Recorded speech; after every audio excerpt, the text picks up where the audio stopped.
Lesson 33. We continue reading about the philosophy of the Kleshas from Patanjali. First, are there any questions about what we learned so far? About how you maybe reflected on life, on your own situations, and recognized what is described in all here, or what I tried to explain? No questions? Then let's go back to the text. Yoga Sutras of Patanjali, chapter 2, Sutra 6. Asmita is the identity or blending together, as it were, of the power of consciousness with the power of cognition, buddhi. Asmita is the second klesha. The first one, last week described, was ignorance. Ignorance stands at the basis of all the kleshas that follow. So asmita is in fact a condition of ignorance. Most people, when ending up in situations, they tend to react in the first instance through ego, which always, or almost always, leads to conflict.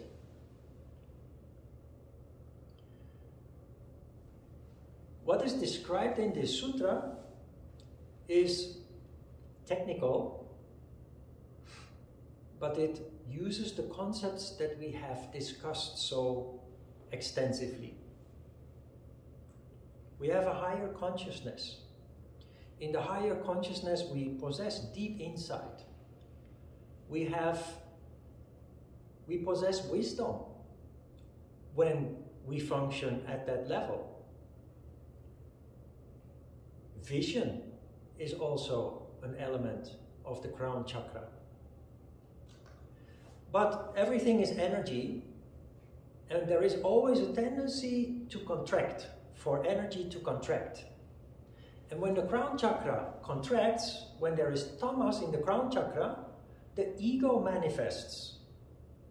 It manifests in the way that is undesirable, that is always leading to conflict. And what happens when we start functioning based on ego is we then focus only on what we think and what we feel. That is described here. Asmita, egoism, is caused by the blending together of the power of consciousness in the crown chakra with the power of cognition in Ajna chakra, the intellect. Then because we are ignorant, we fail to see that we are being fooled. Most people don't even understand what we have studied here about higher consciousness being different, separate from intellect. This sutra also implicates or implicitly states that we confuse the two levels of consciousness. Remember the story I told you about 25 years, 24 years, going into the subway, being shoved out of the way violently. That process that is described here is exactly what happened. The moment that I am being shoved to the side, my energy contracts violently and my ego manifests, and looking through what happened, not through my higher consciousness, which is soul consciousness, I looked at it through my mind, just only seeing the violence and the unfairness of what was happening. So the first reaction then is anger, hatred. You wanna punch somebody, or you want to shove somebody the way you were shoved out of the way. But because you're a yogi, you take a deep breath, you take a step back, allowing the tamas to resolve. Your energy starts to circulate again.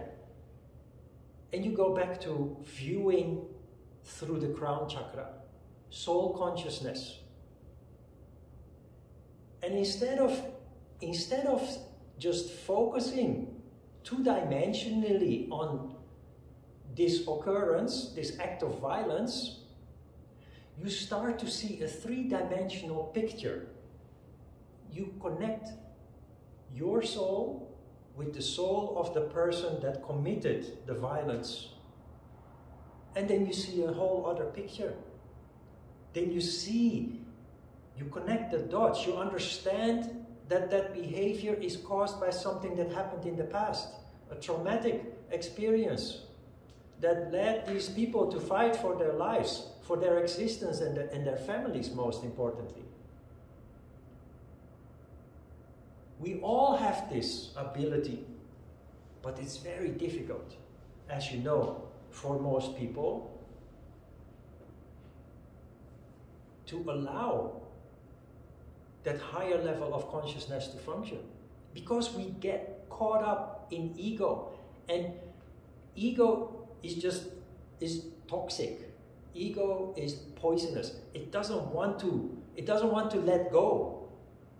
It grabs you, and your emotion from there on just escalates. Not only are you poisoning yourself from inside, but if you can't control yourself, you might actually end up in a conflict. Maybe even physical conflict.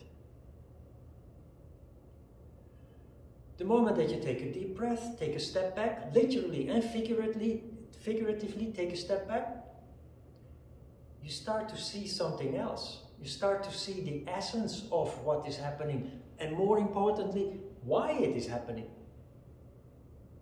I wasn't shoved out of the way because I am a man, or because I'm ugly, or because I was a foreigner. No, there's something that happened 30, 40 years ago that has planted that seed in that person to act like that. So very tricky what we have here. And for us as yoga practitioners, especially in the beginning stages, it's something that you need to discover based on daily life experience. It will happen that you get triggered and your ego takes over. And you'll find it very difficult to let go of that sentiment, that emotion that comes with it.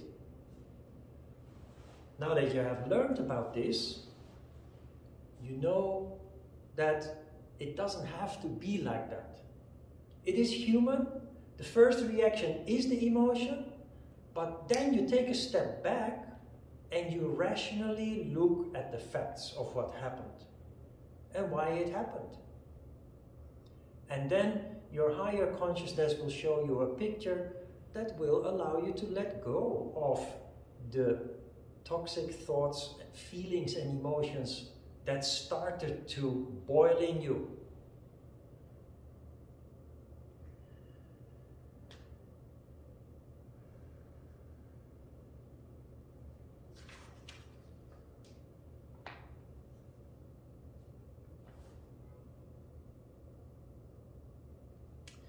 I made a note on the site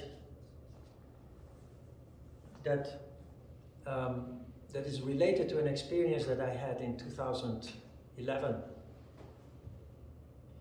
That it very clearly shows how ego tried to derail me. My two brothers that I grew, I have three brothers. The oldest one is doing pretty okay. The second and the third, they both died in their mid-40s because of substance abuse, alcohol, drugs. So in 2011, I got news that my third brother was very sick. My second brother died in 2008. So in 2011, my third brother was very sick, cancer, And cancer that was very rapidly spreading, metastasizing, as they call it. It was spreading very rapidly. It was everywhere. So, talking about the situation with my students, one of the students said, if you want to see your brother again before he dies, you must go now. We will wait for a week. Our class can wait for a week. But if it's metastasizing, he probably doesn't have long to live. You don't want to believe that, you don't want to accept that, but it was a very valuable warning. So I did indeed that. I bought a ticket and I went to the Netherlands. I spent 10 days with my brother, 8 days with my brother, and returned to Korea. 2 weeks later, on a Saturday morning, I had prepared to go to class. The class, at that time, I lived across from the studio. So I was ready to close the door behind me, and the phone rang, and my sister called me. And she said, Ron, Marcel passed away. The class at that time started at 10 o'clock, and it was like 9:20. Just before the start of the class. So the first thing, of course, is emotion. My brother just died. Emotion. Oh my God. I'm not going to be able to do my class today. How am I going to teach my class today? If that is ego, I start to feel sorry for myself because my brother died. And you just want to drop everything and feel sorry for yourself, feel sad. So I walked to the window, looking out over the apartment, the parking lot, just staring in the emptiness, and I started to connect the dots. And this is what happened. I thought, if I cancel, there are 25 students that are already there. Most of them have already arrived, some of them from far away. At that time there were people from Daegu, from Busan, from Mokpo, from far away, from also Ansan, Ilsan, not so far away, but still far away. And I thought, you can't do that. You may be sad, your brother just died, but you cannot victimize 25 people just because of you, because of your sadness. That is the crown chakra taking over. You start to see what is going to be the consequences of your action. You overrule your ego, you overrule your own. You think you have a right to be sad and to mourn. Of course you do. But that does not allow, or that does not mean that you are entitled to make all those other people suffer because of it. So I just grabbed my bags and I crossed the street and I went to class. And I started my class pretending nothing had happened. And I started to lecture, because the first part of the class is a lecture.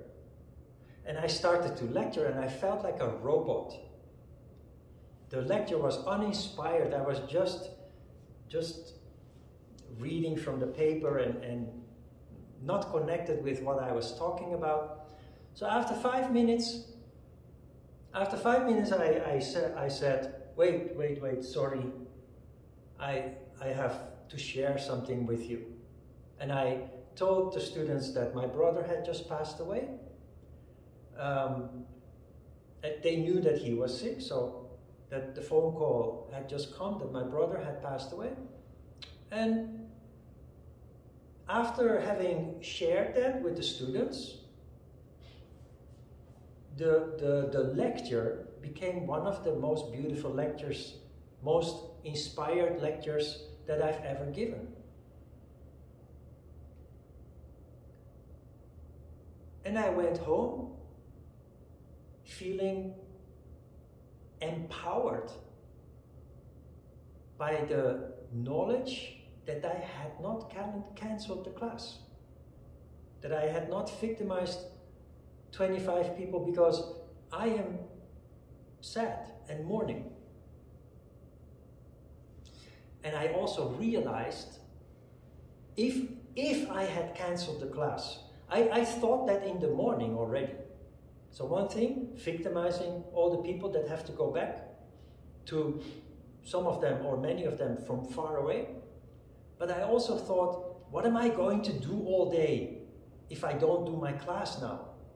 Just feeling sorry for myself? I'm going to really regret if I cancel the class now and 2 hours later I'm sitting here with my head in my hands. I'm going to really regret that I didn't actually do the class. And of course I had my time to mourn,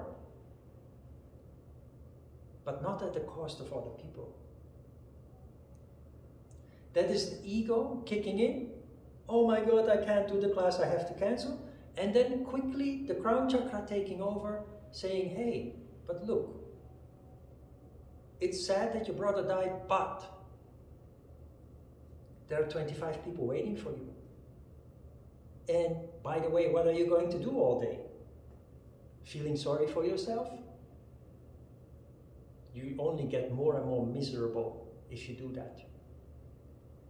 Can you distinguish between the buddhi and the higher level, purusha? Can you distinguish between intellect and soul consciousness? That is a very practical example of how it works. There are many examples of people who have the same kind of situation and then just drop everything, cancel everything. I can't, because of the crown chakra functioning, and you will not either. It's devastating when something like that happens at some point, but you will remember how this works. And being able to control that, just, you know, what basically happened naturally after sharing the bad news with my students is that I dedicated the class to my brother. And it became a wonderfully inspired lecture at that.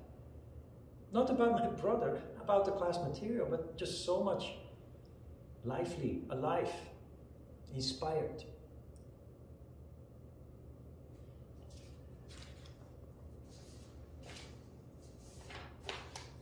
Sutra 7. That attraction which accompanies pleasure is raga. This is the third klesha. Starting with ignorance, you then have egoism, and then you have attachment. It's called raga in Sanskrit, in Indian language. If you are into New Age music, the music that is often used in yoga classes, you may have heard about raga, because it is a music genre. The many Westerners use the word raga without knowing what the meaning is of the word. Indian people, when they use the word raga to describe the music, they know what it means. The music genre raga, New Age music as we also call it, that is music that with sound effects tries to emulate or to create the feeling of nature. The feeling of water drops, or you know, the titles of these songs are often a walk in the park, or a beautiful Sunday morning, or a day in the forest. They all have these kind. And what is raga? Raga is that emotional attachment that you have to certain places and certain people.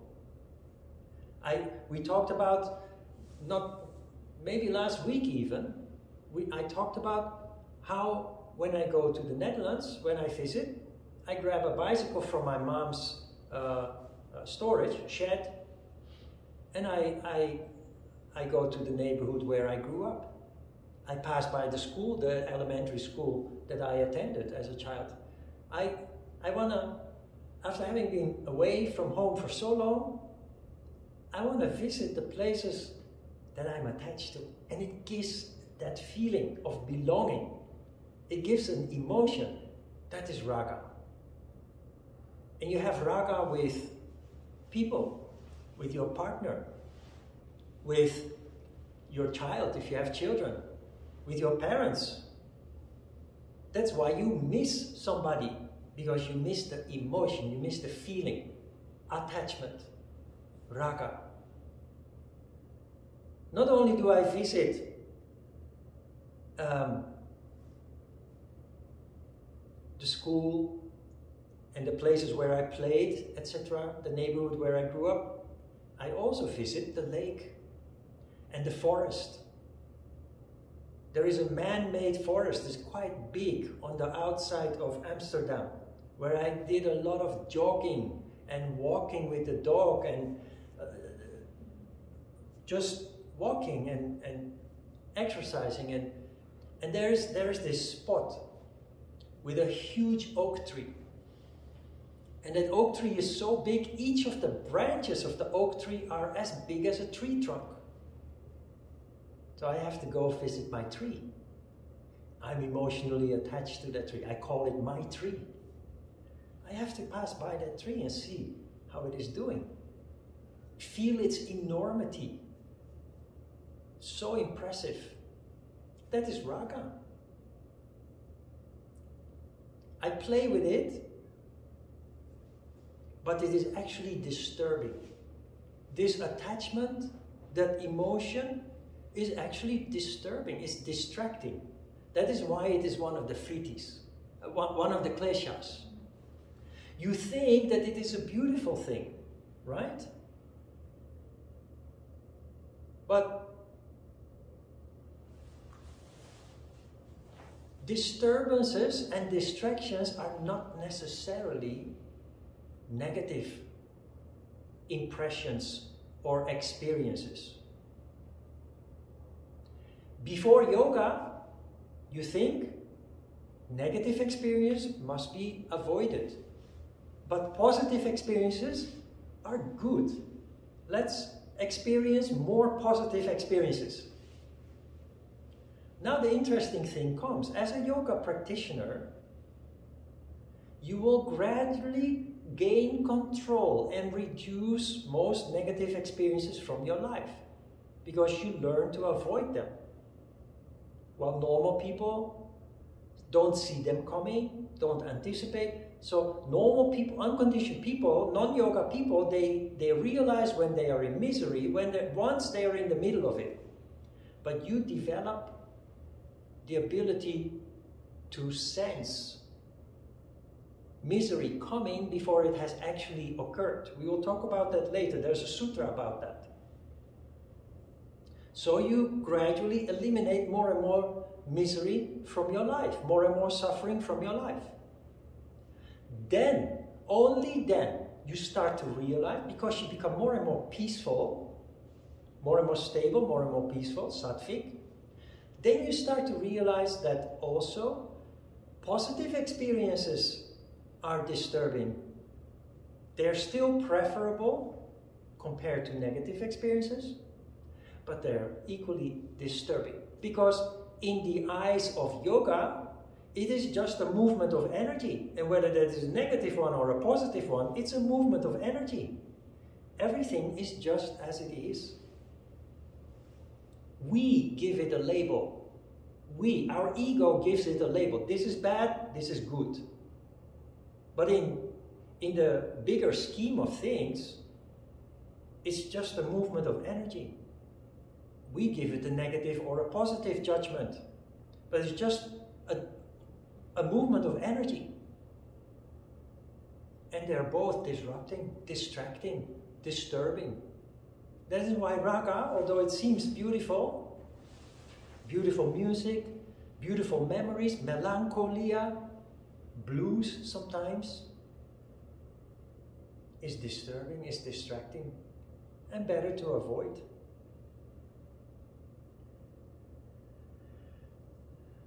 It's why we get homesick.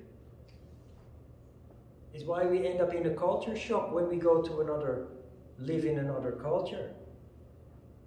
It's why we miss somebody who we can't see anymore, can't meet anymore. And it's why we are sad and have to go through a process of mourning when a loved one dies. Raga, attachment is the English word. We become attached to things. Sutra 8, sorry. That repulsion which accompanies pain is dvesha.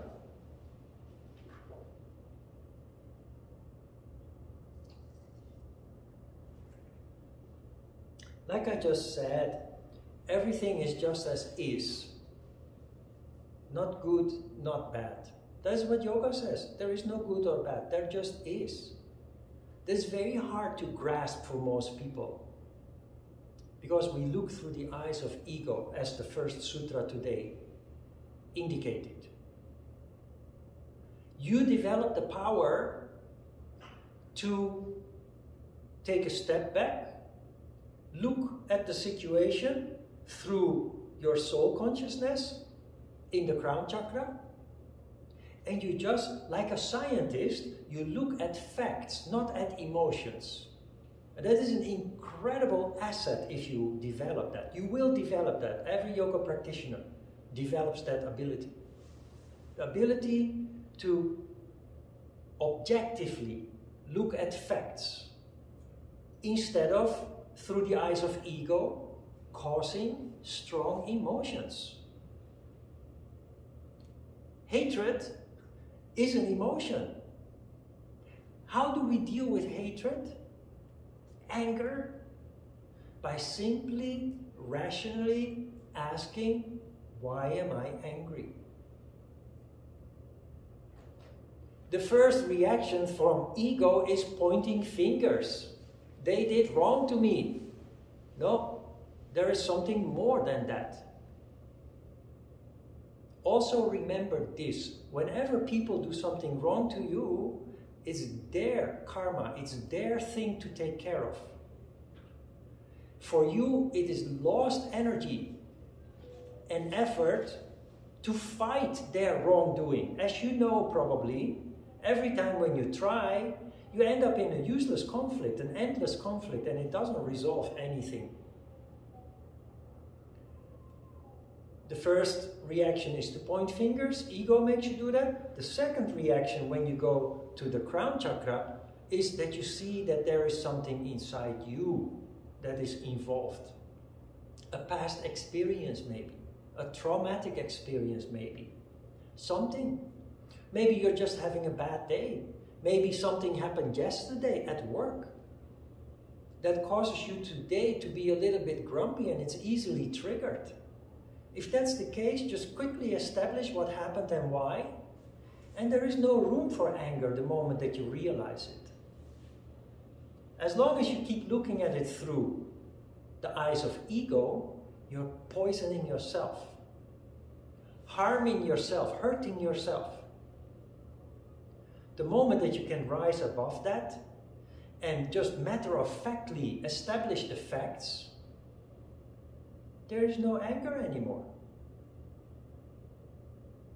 Only knowledge, only insight.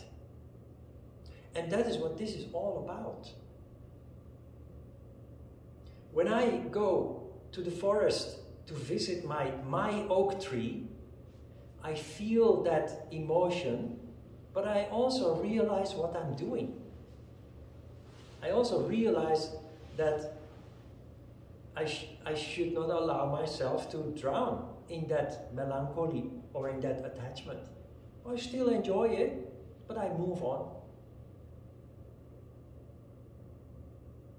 That is the power of the vision that you have, the insight that you have in the crown chakra. More and more you will look at yourself as a third person. The way that you function, the way that your mind is working, of which most people are not conscious. Subconsciously, people have thoughts that they do not even realize that they have. you will more and more look at yourself, especially your thought processes, your subconscious thought processes will become conscious. You will look at yourself as a third person, rationally, objectively. And it will make a huge difference in your life. And also in the lives of the people around you. That is the true magic of yoga. The reason why I chose the name Magic Pond for our yoga is not just a made-up name. It is because yoga truly is magic.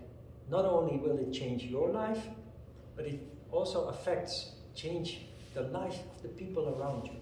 You will see. If not, you already have seen it. The people you work with, the people you live with, family, friends, everybody will be positively affected by your transformation as a yogi, by your increasing wisdom, insight, soul consciousness, functioning more and more from your heart, working with compassion and love.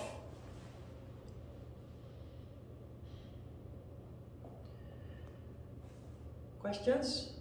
This was the last sutra for this session. Let me know if you have questions, otherwise we will have a short break, do asana, and then have a short lecture about the next pranayama. Okay, let's have a short break.